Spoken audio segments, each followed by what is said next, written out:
Hello everyone, K here. Well, it's finally here. Today we'll bring you week 11 of the PWC. We're against Bronson. This video will be a little bit longer because I want to talk. This battle, coming to this battle, has kind of little history on it. Let me set that real quick. So, when we first, in the last season of PWC, actually Bronson became one of my I guess you can say friends or comrades or whatever, and we decided to share what we're gonna draft this season. And let me tell you, I do not recommend you to that too at all, because it's a bad idea. Okay, it's just a complete bad idea. So what the deal was is I wanted Jirachi, right? I wanted Jirachi because at some point I wanted to use Jirachi Omni C moves, and just because Jirachi is pretty good, pretty versatile. However, when we got to the draft, Bronson ended up taking this one right there, right on the middle, next to +1 and Jirachi, which is the Hydreigon.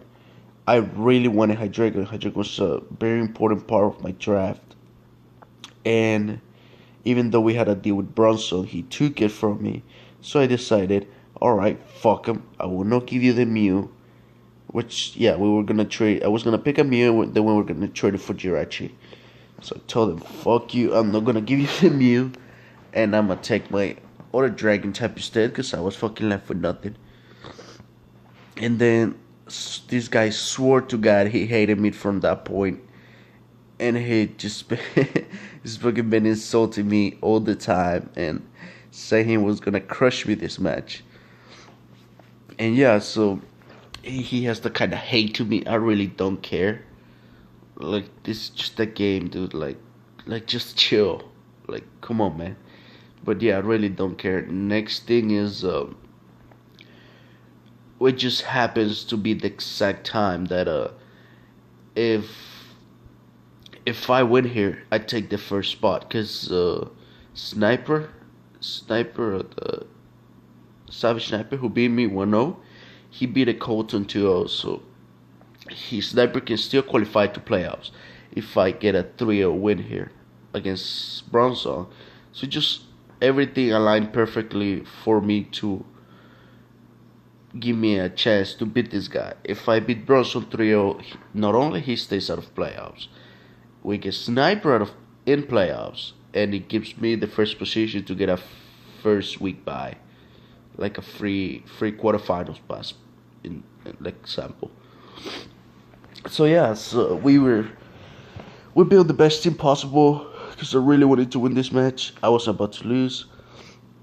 Let me review this real quick. First of all, we have Landorus Therian. We have a special Lando team, which is kind of cool. With Seed Gravity, what Seed Gravity does to give you +1 special attack instead of the gravity terrain. And it was mainly, I did not know though, by the way, that moves did not miss on gravity field. That's really cool. So Focus Blast is more than 100% accurate. So my moves are Focus Blast, Air Power, and oh shit, what was the other one? And a Sludge Wave, yeah. Because he did not bring the Megaudino.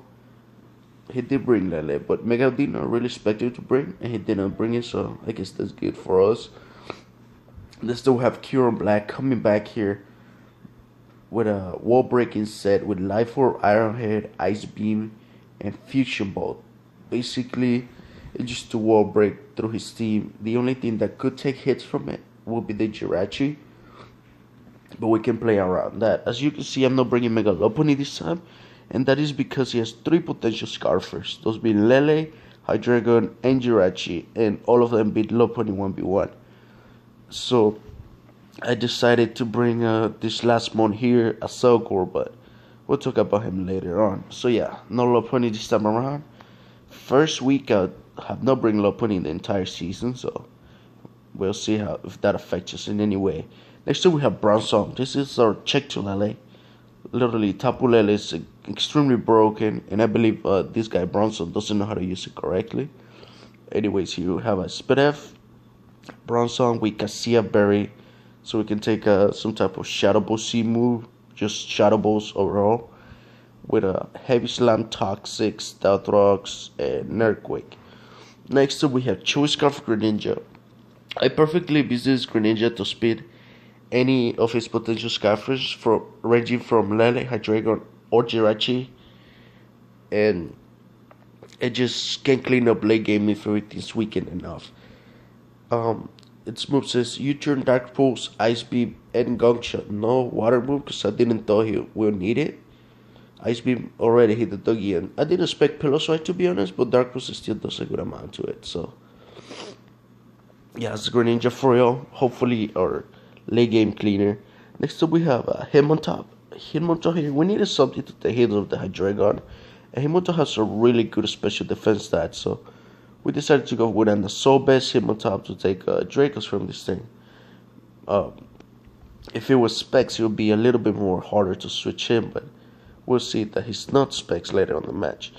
And then Hitmontop is running Close Combat, Rapid Spin, Body Slam, and what was the last move? I think it was Earthquake. I'm not sure, but I think it was Earthquake. Hitmontop is here just to come into the Hydreigon and either fire a Close Combat or like a Body Slam to attempt to pair a Tapu Lele or something. And yeah, just Assault is just pivoting it around. Also gives you the spin if he gets to set up hazards. Last but not least, we have a Cellgore. We bring in Shadows to Luna, by the way, to this set. Because I wasn't going to bring a Cellgore first, I was going to bring the Nihilego. But then again, he has a Duck Trio, he has a Jirachi, he potential Scarfers like Lele, still hit it hard. I was thinking like Shetshell AB, but none of them would have worked. So yeah, we bring a Cellgore here. It has Final Gambit, Spikes, U-turn, and what's the last move? Shit. And Bug Buzz, yeah. Yeah, to hit the Hydreigon. So Spikes, Final Gambit, U-turn, and Bug Buzz. I wanted a Taunt over U-turn because he has access to a Zapdos. Yeah, by the way, my Landers was mainly designed to take down the Zapdos with the Gravity, but he didn't even bring it, so that's good. But yeah, so we just Final Gambit or anything. The plan was to Final Gambit or Mega Audino, take out 88%, and just bring anything else to easily kill the thing off. Because Mega Audino literally was a huge threat to my team. So he brought the Duck Trio, he brought Tapu Lele, he brought Piloswine, Hydreigon, Jirachi, and Cloyster. Out of all of those, I expected most of them except the Piloswine or the Cloyster. I really thought he would bring like Zapdos over Cloyster, and then maybe use Jirachi as a rocker and bring like I don't know, maybe like a Dusclops or whatever, because that thing was kind of threatening to me. But yeah, he didn't. He just brought these 6 months right here. And I think that's enough rambling for now. Let's get right into the battle here. As we're gonna lead with Greninja, he leads Duck Trio. Here we're gonna reveal right off the bat with Choice Scarf, because we honestly don't need to hide it. We're gonna go into Landers, and he goes for a Rock Tomb. That's kinda annoying. And he's gonna go for a Memento. That's even more annoying. But he just literally lets one of his mons dies when he needs to not lose 3-0 basically. And here, this is a play I want to explain here. He Mementos, I go for Sick Gravity. I am a -1 special attack, right? But this is a Cloyster. Obviously, when you see a Cloyster in front of a Landers, you think, oh well, he's gonna attack me with a nice type move. But here was more than obvious that he was gonna attempt to set up and try to sweep me from this point. Just because I know Bronson, I know his style of playing, I know what he's gonna attempt to do, which is always set up and try to win by a lot, like get a lot of differential. So I decided to stay in and just go for a Focus Blast, because I knew he was gonna do that. Instead, he's a -1 spread. It's just gonna drop to this Focus Blast. So Lander's picking up a good kill right there. Look at the Hydreigon's name, man. This guy's still salty. Here we're gonna go to Hitmontop to take the Draco Meteor. Now we're gonna go for a Heavy Slam. Just go for Body Slam because it's the only thing that can hit a little bit harder than Close Combat or Earthquake. So I don't even know if I have Earthquake, to be honest. Here predict us to go into Bronson, which is a good play. But I mean, it was kind of obvious anyways. Here we're going to go for Heavy Slam. We'll do a chip damage. I wanted to go for Toxic there, but I wasn't sure if it was going to go Jirachi or Hydreigon. Here's going to go for Fire Blast. It does nothing. Here we're going to go into him on top, and we're going to switch out into Bronson because we wanted to get rocks up, I believe. Here he switch. Oh, here's where we go for a Toxic, which we put this Hydreigon in a timer, which is really hard for me to switch any Hydreigon, so that's really good. Here's gonna go for a Fire Blast. Hitmontop is not gonna be able to take two of those, but that's okay. So Hitmontop goes down. He just spit out a Hydreigon. That's okay. Here I make a wrong play. I go for an Ice Beam. Technically I should have gone for U-turn. That would have given me so much momentum. But here I'm going to Landers. I goes for U-turn. And as you can see, the way he's playing Hydreigon, it seems like a Scarf. And the damage he did to my Hitmontop, it's a Scarf damage. But then again, he did the same thing to Jirachi, so it's kind of confusing. Here he go for Stealth Rocks. And I go for Stealth Rocks. Then I'm going to go for Heavy Slam when he goes for Rocks. So now we both have Rocks on the field. But I'm just so glad I'm weakening this Hydreigon now here. And here's the, I guess you could call it the turning point of the battle. Alright. So this thing is a 70% health. I switch in my Landers to sack it, okay? I switch in my Landers to sack it to Hydreigon. As he misses the Fire Blast. Alright. If it would have connect, that would have not killed, by the way. That would have done like, what, 40%? We'll see this next turn. It does 41%. So basically what that would have happened is he would have still died trying to kill my Landers. He would have still died to Toxic if he would have connected to Fire Blast because he didn't kill me with both of them. So he complained after the battle that the Fire Blast missed matter, but not really, because even if he decided to save it, which had completely no reason to save because it was gonna die when coming into Rocks again. I could at least click Earthquake and do heavy damage. I mean, Air Power, and do heavy damage to Lele or Jirachi or this thing, the Piloswine. So yeah, he complained about that. I'm like, whatever. It did not matter. It really did not. But I mean, it's up to him. Here we're gonna go into Cure him. After Landers die, as he switches in the Piloswine, we go for Fusion Bolt, which is a good play for him. And then we're gonna go for an Iron Head because we have it, and he just switches to Lele. I don't know why. I think he might have predicted us to Air Power or something. I don't know. I don't know what he was thinking there. But we managed to take out Lele. He goes into Jirachi.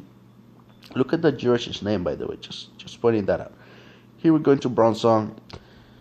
He flinches us with the first one. This is the only way I can lose if he flinches me to death with Bronson. But then again, I have a Scarf Greninja. He would go for Earthquake with crit, but it doesn't matter because 2 Earthquakes killed anyways. And like I said, all I needed was damage for this thing just to sweep Greninja. Here's gonna go into Piloswine. This is basically the maturity one. We're gonna go for it. Actually, he crits us with the first one. Kinda sucks. So now we're gonna fire head here. I should have roosted, but just to rub it on his face, we'll make it 3-0. And that's the game. We officially eliminate Bronson out of playoffs. We make playoffs. We get our friend Sniper in. And no, just spread up so well. And this was probably the best St. Patrick's Day ever, because everything went our way. So yeah, misplays, I would say not U-turning with Greninja when he bring in Jirachi, but I was really afraid of the Hydreigon because every time I clicked Draco Meteor, something died. So I wanted to take it down as soon as possible. But yes, U-turn would have been the best play. His misplays, I would say second Lele. Because Lele would have been able to come in back and cure him, and it would have been able to fire like a Shadow Ball or whatever, and then it would have forced me to go into like Greninja or something, so which was kind of more risky. I'm saying it again, that Fire Blast miss did not matter because it would have taken 2 Fire Blasts to take out Landers. At that point, Hydreigon would have been like a 4%, which means it cannot switch out because it cannot come back in rocks, and it would have just died to my Greninja, which I would have gone to until you turn out. So yeah, thanks for watching. We are automatically in semifinals with this win. So yeah, I'll see you the next 2 weeks. In the next, yeah, because we have 1 week off. So the next week we'll see who we face, either Colton or Sniper. Both of them will be a rematch to us. So we'll definitely make sure we prepare enough this time around and go ahead and go for the win. Hopefully get the championship once again, like we did on season 3. So yeah, thank you for watching. This was Jessica Takio from Barcelona Garchomps. I'll see you all later.